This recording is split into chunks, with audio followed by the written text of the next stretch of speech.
اعوذ باللہ من الشیطان الرجیم بسم اللہ الرحمن الرحیم۔ السلام علیکم ناظرین۔ حضرت عبداللہ بن عمر رضی اللہ تعالیٰ عنہ نبی اکرم صلی اللہ علیہ وآلہ وسلم کا ارشاد نقل کرتے ہیں کہ اسلام کی بنیاد 5 ستونوں پر ہے۔ سب سے اول لا الہ الا اللہ محمد رسول اللہ کی گواہی دینا، یعنی اس بات کا اقرار کرنا کہ اللہ کے سوا کوئی معبود نہیں اور محمد صلی اللہ علیہ وآلہ وسلم اس کے بندے اور رسول ہے۔ اس کے بعد نماز قائم کرنا، زکوٰۃ ادا کرنا، حج کرنا، رمضان المبارک کے روزے رکھنا۔ یہ 5 چیزیں ایمان کے بڑے اصول اور اہم ارکان ہیں۔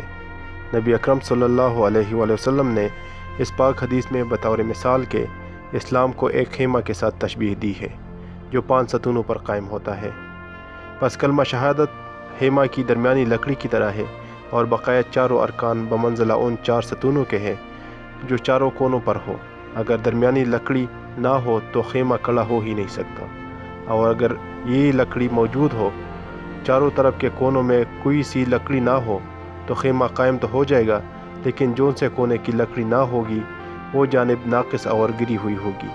اس پاک ارشاد کے بعد اب ہم لوگوں کو اپنی حالات پر خود ہی غور کر لینا چاہیے کہ اسلام کے اس خیمہ کو ہم نے کس درجہ تک قائم رکھا ہے، اور اسلام کا کون سا رکن ایسا ہے جو ہم نے پورے طور پر سنبھال رکھا ہے۔